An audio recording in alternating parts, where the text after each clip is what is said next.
I set out to find the answers rather naively for myself. This wasn't any great quest. I've always had a curious mind. Down the years, I've found some of the answers, or I believe I have. But there's still a few that I'm looking for. My name is Philip Mantle, and I've been involved in UFO research for 40 years. My interest in the UFO subject began when I was at high school. My mum was originally from a rural part of Northern Ireland, and as a youngster she'd always told us about when she met a fairy on the farm where they lived. You know, this was very real, wasn't a fantasy. And I think that probably spurred a bit of interest. I was interested in all things paranormal, and just by chance, right literally the opposite side of the road from us was my best friend's grandmother, and she used to go to the spiritualist church. So I think when I was about 13, 14, that kind of age, I used to go with her, and I found it fascinating. I didn't necessarily agree with what they were talking about, but I found it fascinating. So I began to read about all things paranormal, and one of which was, of course, UFOs. But then I was also interested in astronomy, the space race, and so on. And I read a chapter in a book about UFOs that basically dismissed it, but nonetheless it intrigued me. So it wasn't any one thing, it was kind of a number of things. And rather naively, I thought if I read the odd book or two or a magazine here and there, I'll find out everything I need. But you know, that wasn't to be. I did expect at some point that there would be a eureka moment, if you like, and I'd have all the answers.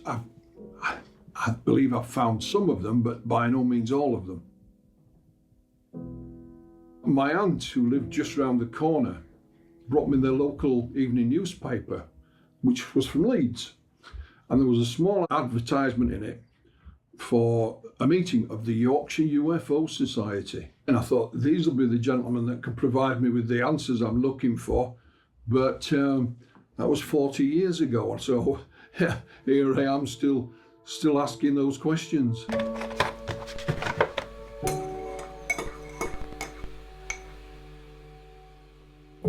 I was formerly the Director of Investigations for the British UFO Research Association, and I was also the MUFON representative for England at one point.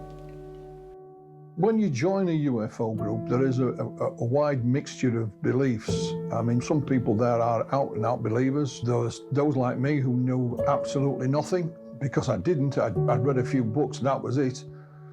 There's also a few skeptics mixed in who think there's something interesting behind it, but it's not necessarily anything to do with extraterrestrials or aliens. I think there's more of a more down-to-earth explanation. You have to have a certain degree of skepticism to begin with, but healthy skepticism. There's a difference between skeptical and debunker. Debunker will just say, it cannot be, therefore it isn't, and dismiss it. A skeptic will say, well, I think there may be something to it, but I need to prove it first, or disprove it. So whenever someone reports a sighting to me or sends me a piece of film or a photograph, you know that the chances are that there's an answer to it. It's just a question of finding it. Some are quite obvious, because you know at certain times of year they've got bright stars and planets, and some people will misidentify them. If somebody said it had red and green flashing lights on it, it's more than likely to be an aeroplane, and so on. There are a few hoaxes, you know, mixed in for good measure.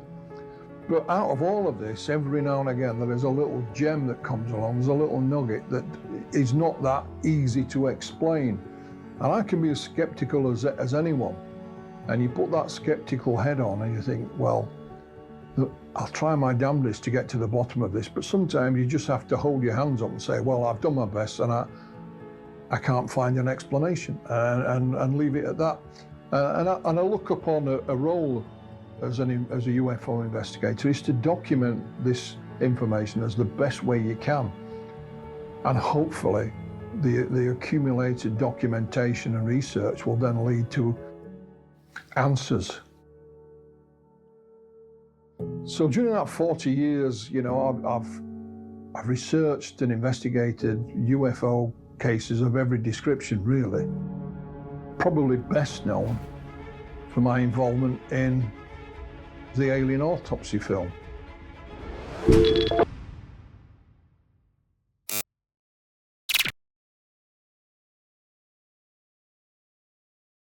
There's many different types of UFO reports, or close encounters, as perhaps might be better known. The most common, of course, is what we would call lights in the sky. Strange lights, seen at a distance or close up. Most of these sightings can be explained away relatively easily as astronomical bodies, aircraft, and so on. But there are some, like those that came from around the Yorkshire Dales, that were clearly not aircraft or the planet Venus. Then we have the more sort of detailed sightings of something up close and personal. It's not a little light in the distance. It seems to be a structured vehicle of some kind, and it's viewed at close range. And of course, they are the real close encounters where people claim not only to have seen a UFO, but that maybe their occupants, the aliens, if you want to call them that. They may have interacted with these beings in some way. And of course, there are those that claim to have been physically abducted by the aliens. So there's a wide variety of different types of reports. A UFO investigator is someone they turn to when all other avenues have seemed to be a dead end. Tonight we have left the political arena for the arena where men's minds and imagination take over from established facts and provable theories. We're going to examine that unfathomable area of outer space. The one that started it all off happened on June the 24th, 1947, when private pilot Kenneth Arnold was flying over the Cascade Mountains in Washington. He was actually looking for a crashed aircraft himself at the time. This was in daylight, and there was a bright flash that illuminated his canopy. And he looked out between the mountain peaks, and he saw a formation, a V formation of objects that had no wings, no tail, no fuselage, no propellers, no jets. And he timed them between the two mountain peaks. And when he worked out how quickly they'd flown, they were going faster than any known aircraft at the time. Between Chehalis and Yakima in the state of Washington, private pilot Kenneth Arnold sighted 9 saucer-like things flying like geese in a chain-like line. He estimated the speed of the saucers at 1,200 miles per hour. Now, when Kenneth Arnold landed, he reported the incident to a local newsman, and he asked him how these strange objects maneuvered through the skies. So I told him, I says, well, they flew very erratically, like boats on rough water, or I said, you know, they would skip and sail and give off these flashes, and I said, or they could fly, I could say maybe you take a saucer and you skip it across the water, and it's erratic. However, I did not say they were saucer-shaped. And hey presto, flying saucers were born.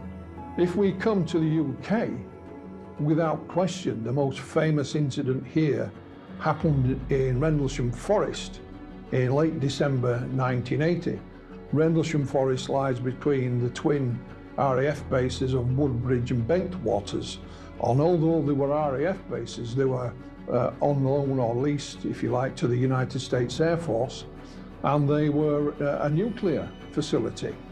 And over a period of 2 or 3 nights in late December 1980, a number of things are claimed to have been seen in the forest by personnel from the base, one of which was the Deputy Base Commander, Lieutenant Colonel Haut, who went on the record and reported it in writing.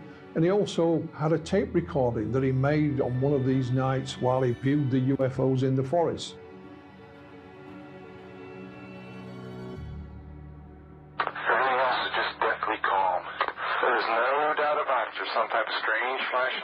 There's yellow. I saw a yellow tinge in it too. Weird. It appears to be maybe moving a little bit this way. It's brighter than it has been. Yellow. It's coming this way. It is definitely coming this way.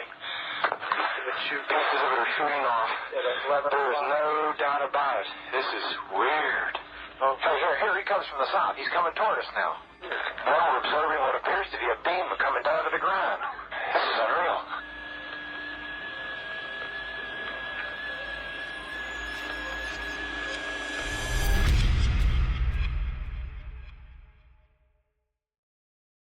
But perhaps the most famous and best known UFO case in the world, it goes back again to 1947, just following in the wake of Kenneth Arnold, and it's the UFO crash at Roswell in New Mexico.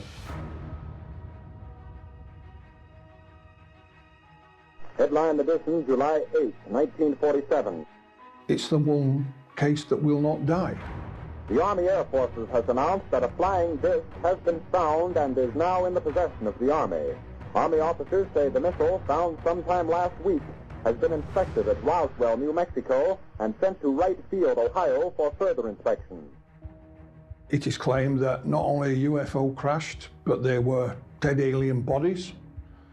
It's rumoured that perhaps one of those creatures on board did survive for a short period of time. It's the case that will not die. It is shrouded in mystery. And even now, all those that were at Roswell or saw something around the time have all passed away. However, information still comes to light. It's lying in somebody's files or in a cupboard or, in the attic in a box. Just when you think you've heard everything there is to know about Roswell, something pops up and bites you on the backside. It really does.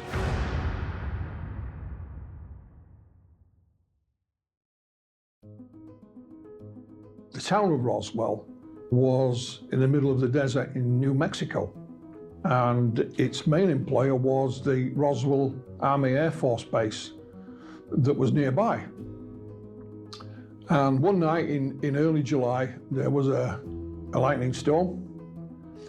And the next day, on a sheep rancher's property, a chap called Mac Brazel came out to inspect his sheep one day and found this wreckage across his land. The sheep wouldn't go anywhere near it. He'd never seen this type of material before. He didn't have a telephone. He didn't even have electricity on his ranch. So he took some of this material to his neighbour, a lady by the name of Loretta Proctor at a nearby ranch, and she advised him to take it into the town. She said it might be something to do with the military. So he waited a few days until he had to go into town for something, and he gathered some of this material up and took it to the sheriff, and that was Sheriff George Wilcox. Again, Sheriff Wilcox had never seen anything like it, so he put in a phone call to the Roswell Army Air Force, which seemed the obvious thing for him to do. I was called to headquarters, was given copies of a press release which stated in essence that we had in our possession a flying disc. I was told to hand deliver to the 4 news media we had in town at that time. We had 2 radio stations and 2 newspapers. A roundup of the latest developments in the finding of a flying disc. An eyewitness report of that, of course, then went out on the wire service. The local radio covered it, and the story shot around the world. The sheriff did say we're getting phone calls from, all 4 corners of the globe. So that's how we got to know about it, not through any unofficial statement, but from an official press release. Within hours, in fact, the next newspaper the following day, they retracted that, said, sorry, big mistake, it was a weather balloon.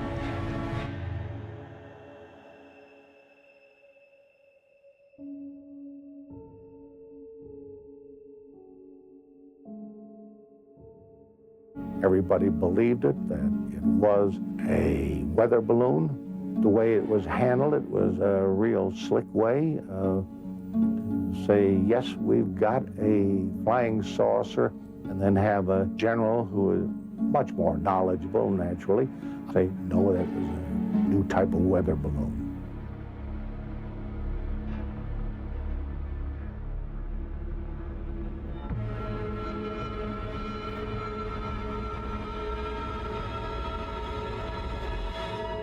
weather balloons that they used were quite straightforward and simple, checking for the various weather conditions because they flew aircraft in and out of the base. They needed to know what was happening. So rather than rely on anyone else, they used to do it for themselves. It was common procedure. The Roswell Army Air Force housed what is known as the 509th Bomb Group, and they were the only atomic bomb wing in the world. It was the 509th, for example, that dropped the atomic bombs on Japan to end the Second World War. So this wasn't some little, air base stuck out in the middle of nowhere. It was a very important installation.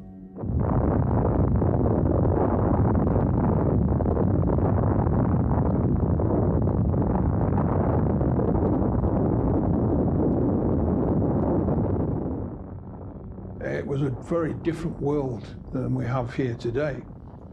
There was very real fear that the US and the Soviet Union were heading for war, and that war would be a nuclear war.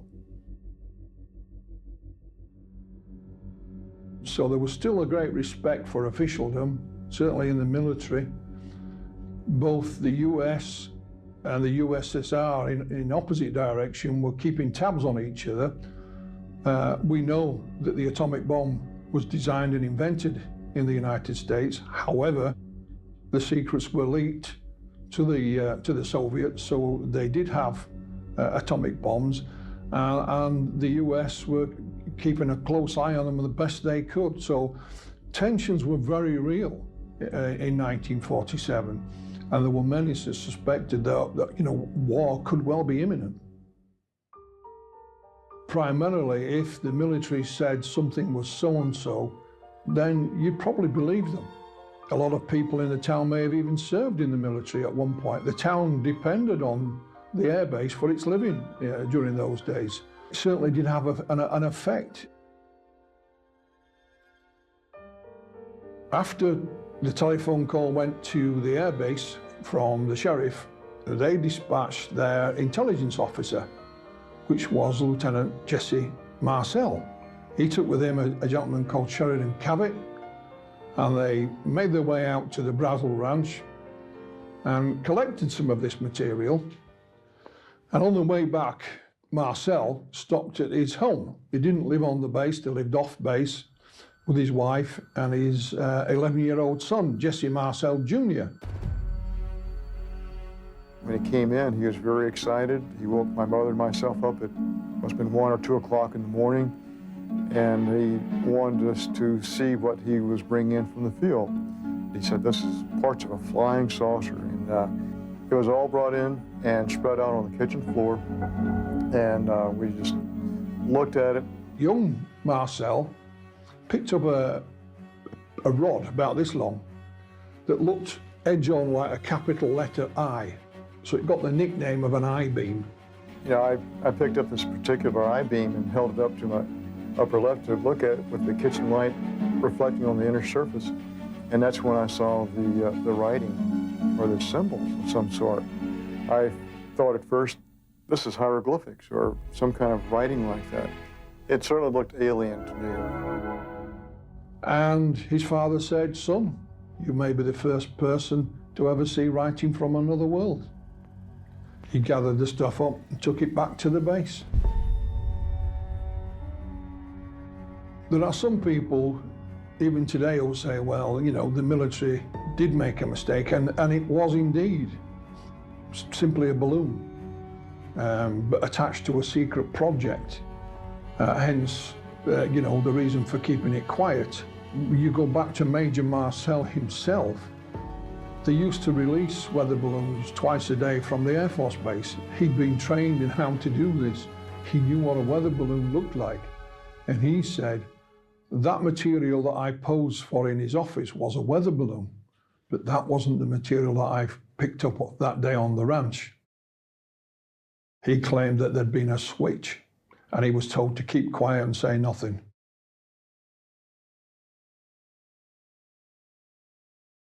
It's very difficult to say how the military reacted at the time. Certainly, Major Marcel, who had handled this material, seemed more curious than scared. Why the cover-up was put into place is still hotly debated. But you have to remember, this is just after the Second World War, so people were used to keeping secrets. And the nature of the airbase itself, it was a nuclear facility. So, you know, secrets were part of everyday routine.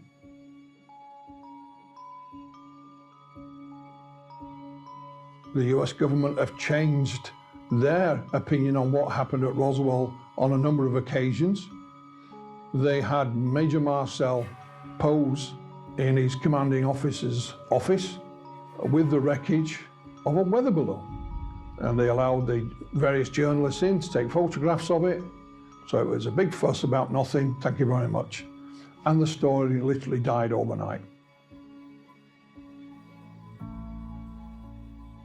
I sincerely believe we had the crash of something from outer space, because we still don't have materials that compare with the descriptions I've gotten of the material that was picked up out on the ranch and brought into town. He couldn't figure this out. There were some other bits and pieces, the likes of which he'd never seen before. This was the puzzling thing. They had seen weather balloons and things of that nature, but nothing like this at all. I think at last count, I had spoken to around 4 dozen people who handled various aspects of the debris.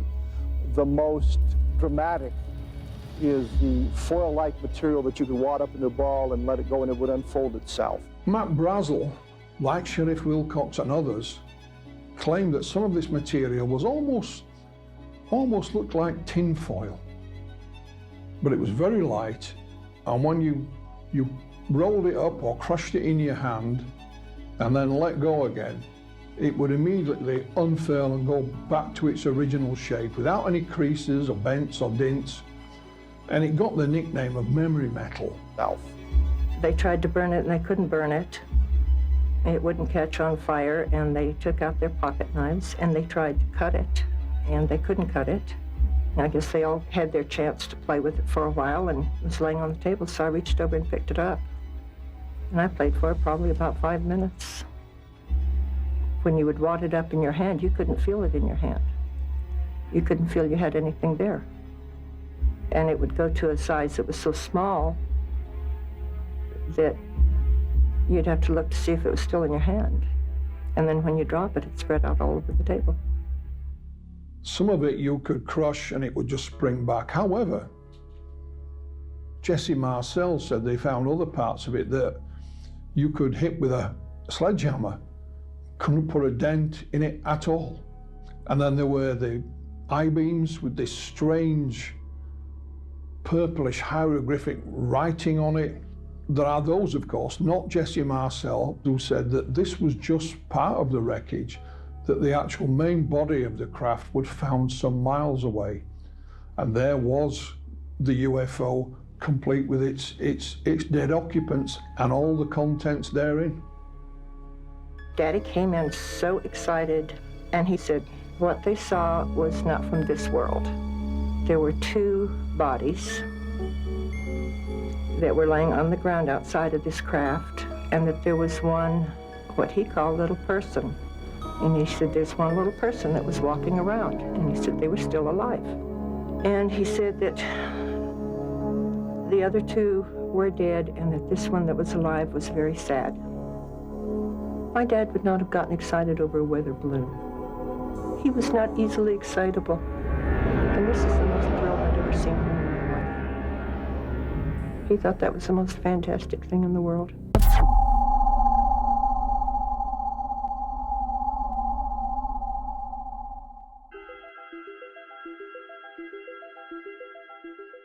Many years after this, an investigation was conducted by the United States Air Force.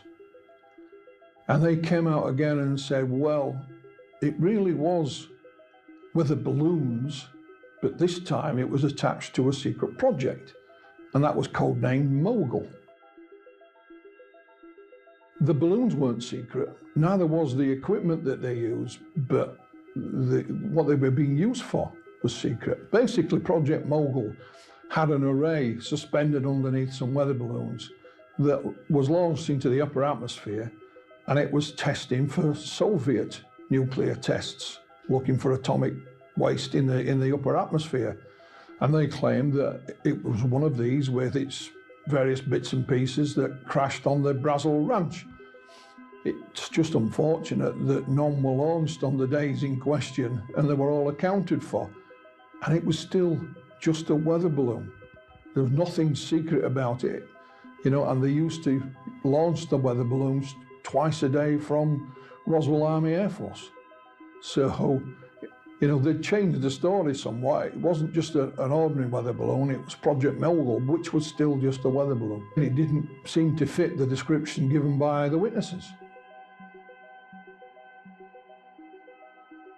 There is one problem, and the fact that there are those eyewitnesses that claimed that they found the main body of the wreckage, the UFO, and therein were bodies, creatures, beings, aliens, call them what you will. But the United States military denied that any bodies could have been found because it was a weather balloon. Then, when they did their official report back in the 90s and said it was Project Mogul, they added a caveat to that and said, we have an explanation for the bodies. Bearing in mind they'd always denied that any bodies were associated with the crash, and that these were anthropomorphic dummies made of wood that were used primarily for parachute testing. Now, the only problem with that is that, yes, they did use these dummies for such purposes, but they weren't used until the early 1950s, some 5 years after the Roswell crash had actually happened. So they kind of, you know, made a bit of a mistake there, I might add.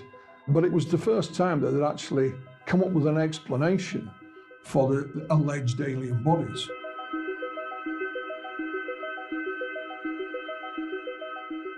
What is claimed about the Roswell crash is that, you know, the military acted very, very swiftly, and they were sent in to literally clean up the area, remove every piece of debris, every piece of wreckage, any sign that anything had happened there. And that's what they did, and took everything.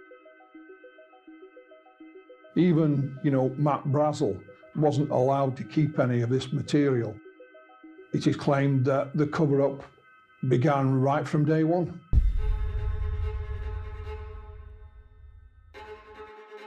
We now return you to Carl Phillips at Grover's Mill. Ladies and gentlemen, am I on? Ladies and gentlemen, here I am, back of a stone wall that adjoins Mr. Wilmer's garden. From here, I get a sweep of the whole scene. I'll give you every detail as long as I can talk and as long as I can see. More state police have arrived. They're drawing up a cordon in front of the pit. About 30 of them. It's been argued, well, surely the US military would have released the information. Why would they cover it up? But there are those that go back in time, not that far, to the 1930s, when actor and producer and director Orson Welles staged a radio play based on the H.G. Wells short story, War of the Worlds. Wait a minute, something's happening. A humped shape is rising out of the pit. I can make out a small beam of light against a mirror. What's that? There's a jet of flame springing from the mirror and it leaps right at the advancing men. It strikes them head on. Oh, Lord, they're turning into flames. Now the whole field's caught up by the woods. The fires are spreading everywhere. Coming this way now, about 20 yards to my right.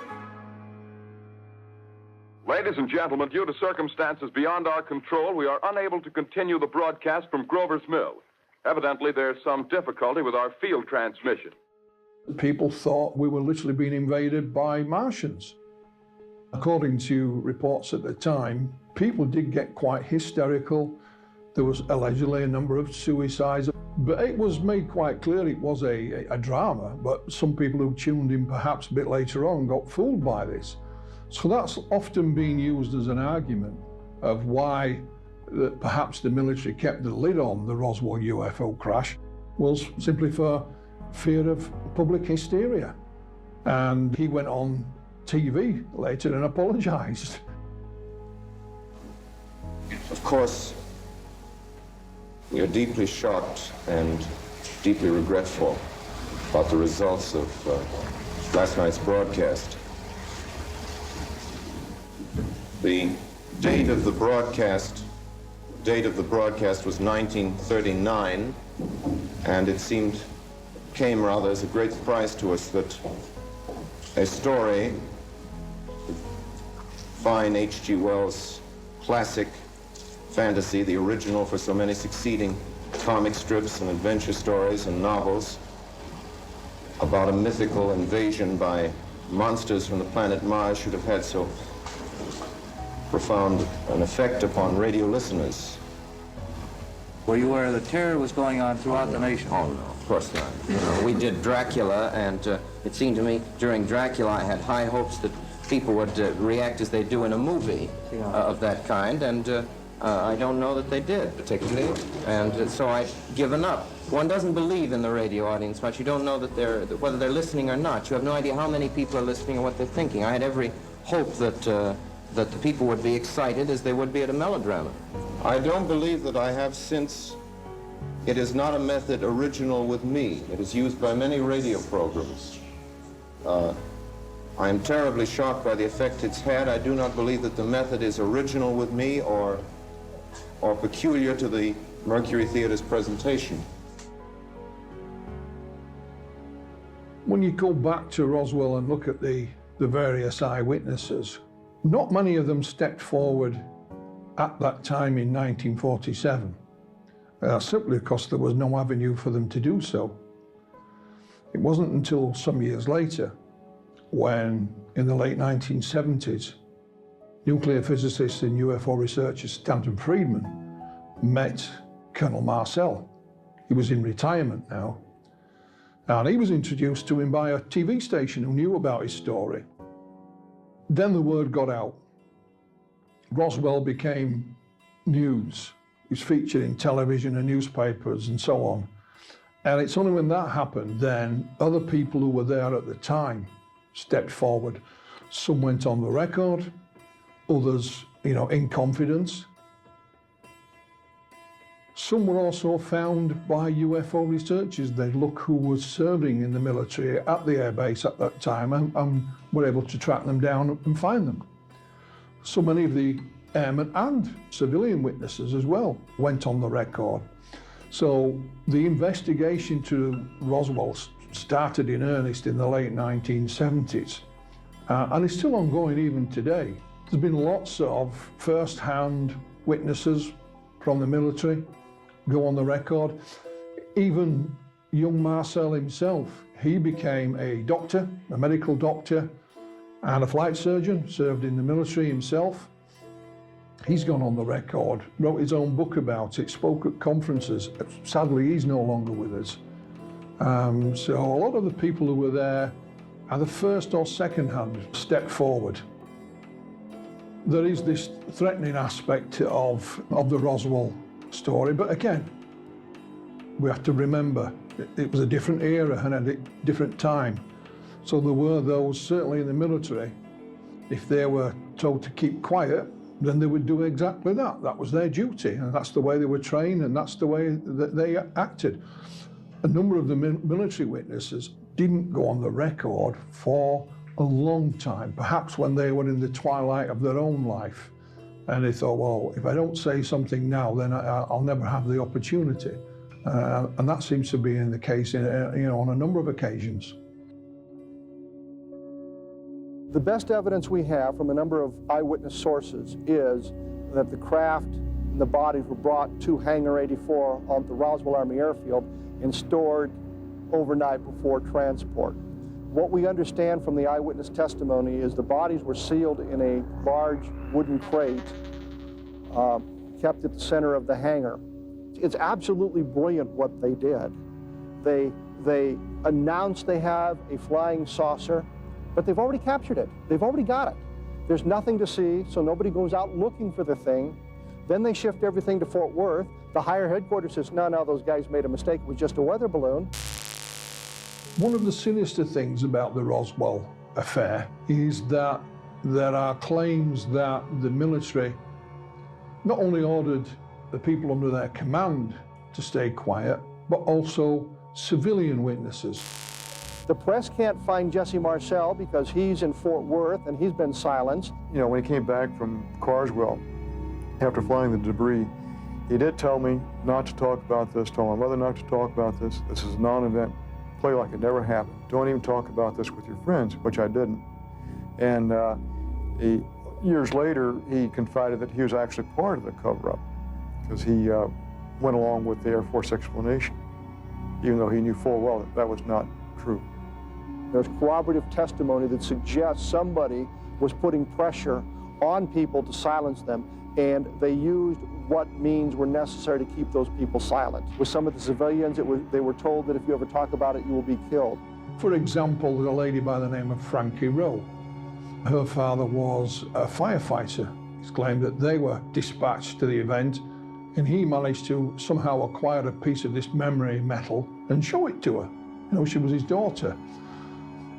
Shortly afterwards, they were visited by members of the military with a stern warning, and I mean a very stern warning, that keep quiet about this and say nothing.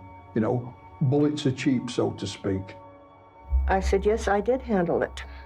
And he started emphasizing, no, you didn't. Well, my mother was pretty strict, and we didn't lie. So I'm insistent that, yes, I saw it, yes, I held it.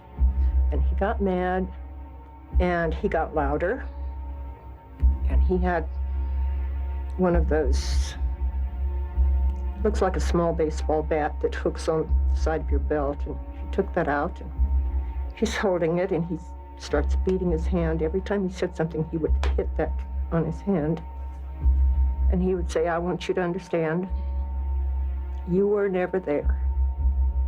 You did not see anything. You did not hear a conversation. And he said, if you can't understand this, there are things that we can do.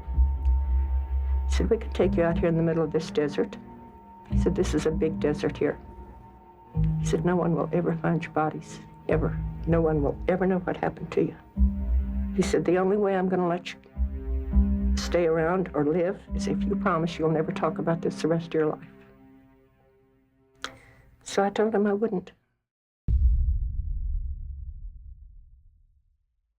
And that was a reoccurring theme every now and again, both with civilian and military witnesses.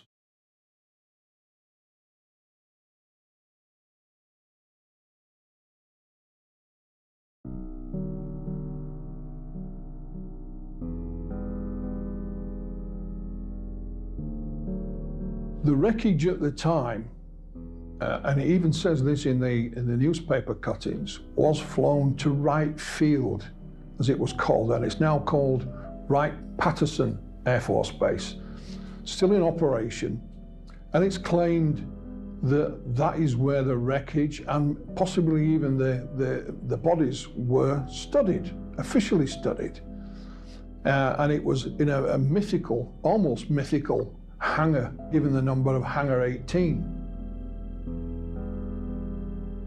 There are those that claim that when the wreckage was studied at Wright-Patterson Air Force Base, it was drip-fed secretly into civilian research programs, and that it may have helped the technology for the space race, for example. Good Lord, ride all the way. Give Godspeed, John Glenn.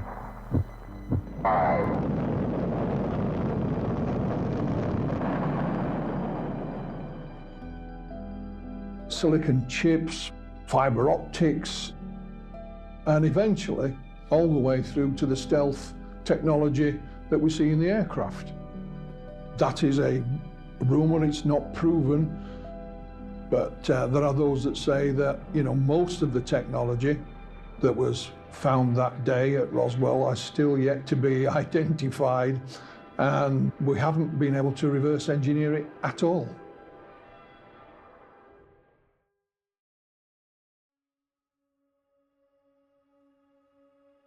The story got a new lease of life, certainly in the 1980s. Stanton Friedman, sadly no longer with us, but he was the main civilian researcher of the Roswell incident. And he had no doubt whatsoever that this was a crash of a vehicle that was not of this earth, and that a cover-up was put in place almost immediately, one that is still intact today. And I think it was Stanton who coined the phrase, the cosmic Watergate. So he had no doubt that A, it was an alien vehicle, and B, there's a cover-up. How about the analysis of the materials? How about the autopsy reports? How about the eyewitness testimony from those who stood guard, those who carried it, those who tested at various government labs? There ought to be a ton of other paper. Stanton was a diligent researcher, and he would track down and interview witnesses to the event. He was also one of those that would be quite happy to spend days researching through government archives to find documentation of one form or another. And it was literally, once he got his teeth into something, he was like a dog with a bone. And he did uncover a number of witnesses. He interviewed just about anybody and everybody. But what he also did was help spread the word. You know, he was the man that actually put Roswell on the map. And gradually, you know, the UFO story was out there for all of us to digest. Roswell, the town itself is still thriving. The Air Force Base closed many years back. Back in the 1980s, some documents known as Majestic 12 or Magic 12 were leaked, and it mentioned here that, you know, the bodies and other things were studied at a secret base. And of course, put two and two together, and that secret base is alleged to be Area 51 in the Nevada desert.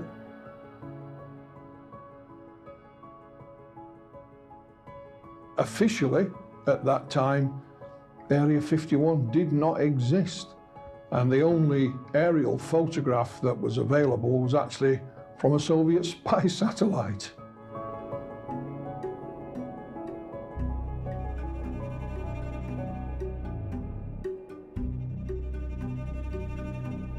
In 1993, a letter crossed my desk that would change things forever.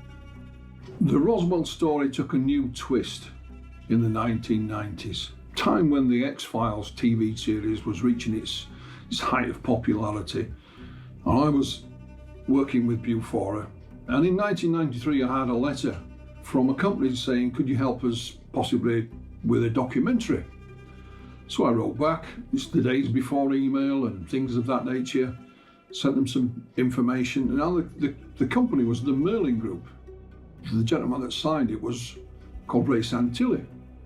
I spoke to him on the telephone, and it was just like a general inquiry. We were used to having such inquiries. After a number of months, Ray Santilli came out of the blue and said, well, actually, Philip, I happen to have film of the UFO crash at Roswell, and the creature's been dissected, autopsied. Now, it was always rumoured that when the Roswell crash happened, that film and photographs were taken. So my natural reaction was, well, that's a fascinating story. Show me. If you claim to have this film, then show me it. So it was, yes I can, no I can't, yes I can, no I can. We happened to have an event in London that was quite near to where Santilli's offices were, so I invited him along. And I met him, and he told me, he said, I've been out in America looking for this film of Elvis and other rock stars. That's what my primary business is music. And I met this old boy, and I bought a piece of Elvis footage from him. And he said, before I was a freelance cameraman, I was actually in the military. And I filmed the UFO crash at Roswell, and I still have some of the film. Are you interested? Shook hands on a deal. So again, I said, well, show me. You've come up with this incredible story. It's not unreasonable. you know, to say, put up or shut up. We went backwards and forwards. So in the end, I said, look, I don't believe you. If you can't show me, you know. So in 1995, I was sent a video of a movie called Roswell. It's just being released by Sony. Wasn't a big release or anything like that. Wasn't on at the cinema. And I thought, oh, what if that Santilli guy still claims to have this Roswell film? And he gave me his business card, so I rung him up out of the blue. He says, well, yes, Philip, but you don't believe me. I said, well, show me it. My name is Ray Santilli. I'm the person responsible for marketing the alien autopsy footage.